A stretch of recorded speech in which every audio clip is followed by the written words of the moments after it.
Everything's Oh Yeah from Josie Cotton's new album, Pussycat Babylon. She's my guest on Revenge of the 80s Radio. Josie, when last we had you on, you and I discussed our love for the classic B-movie. We discussed a little bit about that earlier in this interview.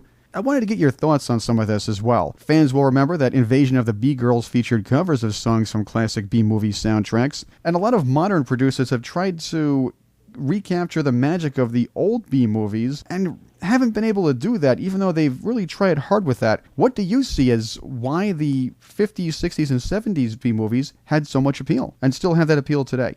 I'm not quite sure why it continues to be an aesthetic that people seem to be so obsessed with, but I do think Quentin Tarantino really came close to reproducing that that feel that you get in those movies. And I always thought it was interesting when he described himself as a movie maker and not a filmmaker, because films are actually trying to say something, and he was never trying to say anything, which makes you freer to say something, if that makes any sense. I have met a lot of people who know these movies, and I don't know how they even see them, these kids, but I am a little scared and worried about the remake of Faster Pussycat Kill Kill. I think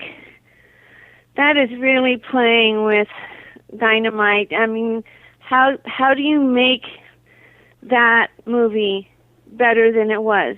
Tourist Satana is not in it. Russ Meyer is not around. I really am reluctant to even see it. I'm so afraid they're going to massacre it, but I guess people are trying to recreate that era that you almost had to have been in to understand. So I don't know. I don't really have an exact answer to that question, Chris.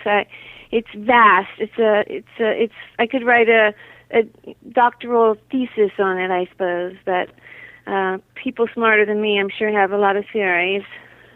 It seemed to be that the Herschel Gordon Lewises and the Roger Cormans of the world had some magic to what they did. They sort of inserted the right amount of camp to the movie, and I guess that's the word. Campy is used as more of a criticism or pejorative to older movies these days, but the fact is, just enough camp made these movies the classics they were. Well, I agree, and I don't think being campy is a bad thing. I think you can say a lot more when you inject a certain amount of bad taste and humor rather than trying to make some statement about the world, which is usually boring, and you can't even tell anyone anything that's going to change their mind. But sometimes you can inject things by coming to the back door, so to speak, and that's always what the B movies, were for me.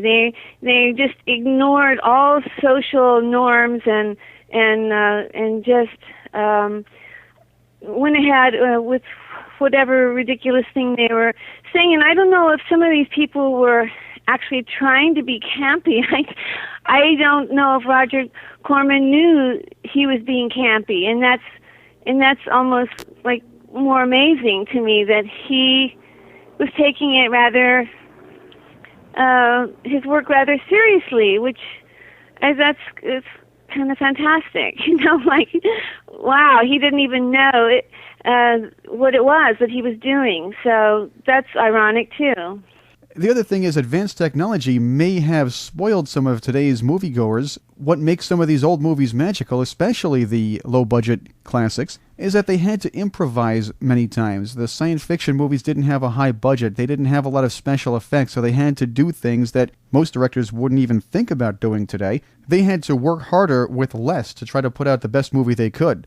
These days, any producer can throw money at anything at this point, even if it's a slightly lower budget movie. Well, that's true, and the better technology we have, the more they rely on that and not being creative. And also there was a lot more slack given to risque topics.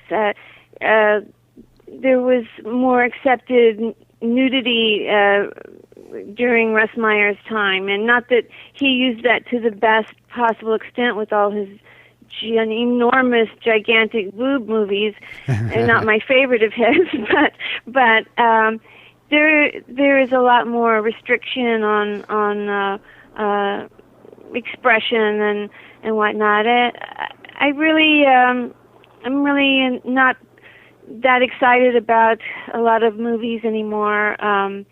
It's really not my cup of tea, generally speaking. And you don't see timeless horror movies today like you saw back then, mainly because A, of the special effects, B, they try too hard, and C, some of the best movies are remakes of the older movies. Well, yes, exactly.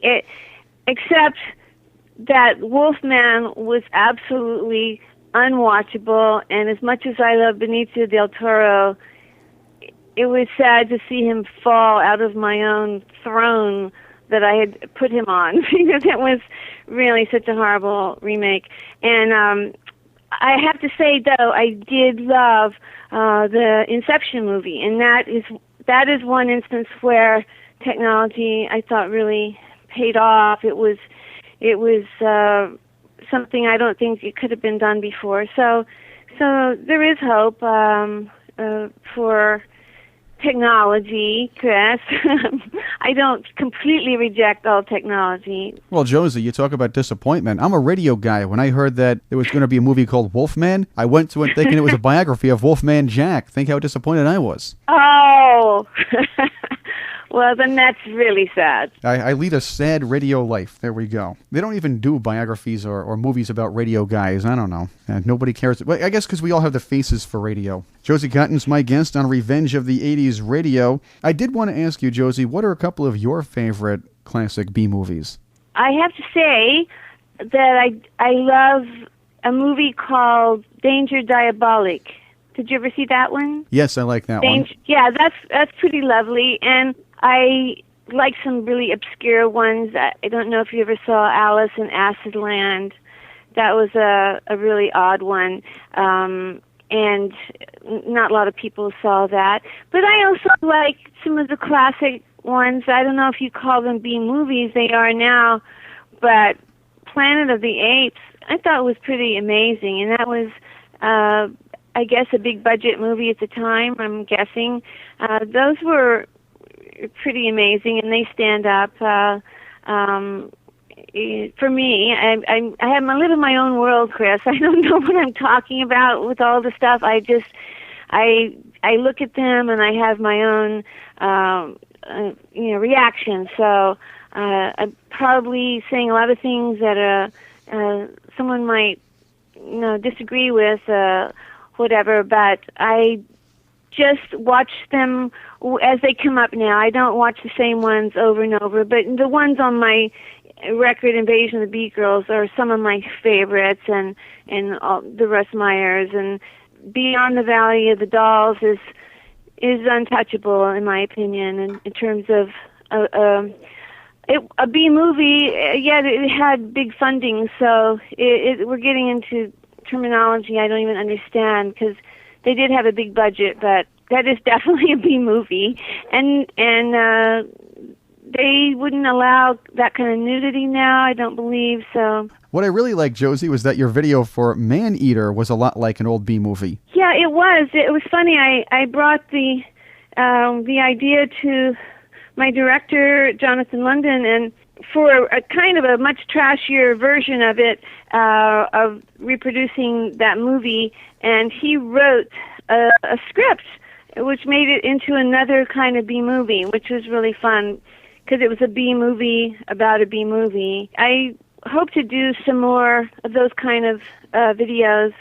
I'd actually love to do videos for all those songs, because they are classic movies and they kind of deserve, some acknowledgement.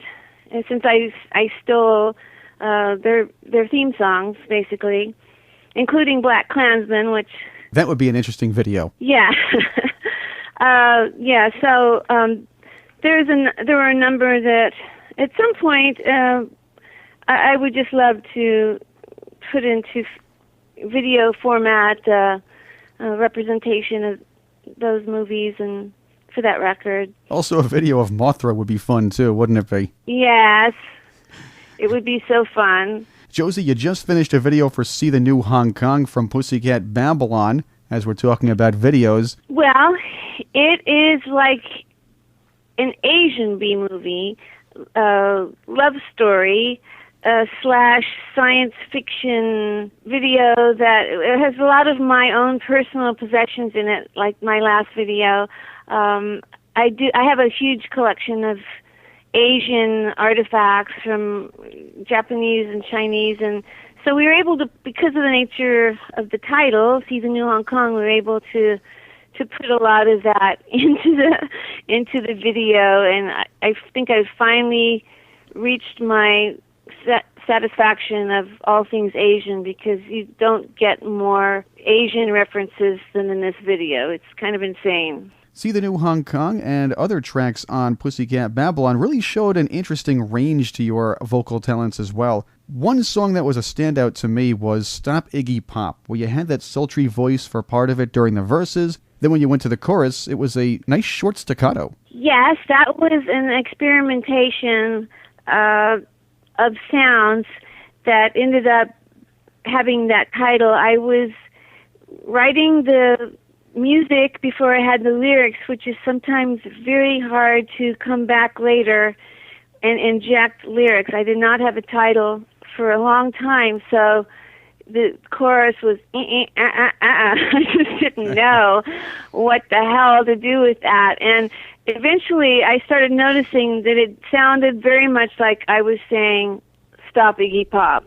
And I just thought that was like an amazing song title, and a story came from that title.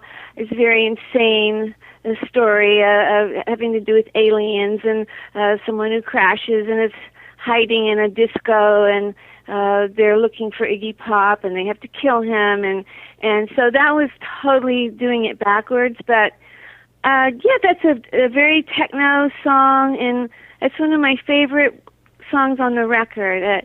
It was actually one of the songs I played every instrument on there except the drums. Well, that's interesting. I programmed it, and it was the first time I ever did absolutely the drum programming and the bass and the keyboard and all of it. So that was kind of a thrill to hear something that you are solely responsible for its creation, for good or bad. And that's something I do plan on doing a video for that one as well, and see what happens with that. Aren't you worried that Iggy Pop's going to come out with a song called Stop Josie Cotton? I could only pray he would. If there's any way I could get him in this video, I would so love to get his image. And if not, we will have a cardboard cutout which will move around and be very much like those low-budget movies you were talking about, just a shameless stealing of his likeness. With a string, and you can, like a marionette or something like that, you can walk him around. Something like that, yeah. I used to love the something it will embarrass him completely, so he has to do the video or he will be embarrassed.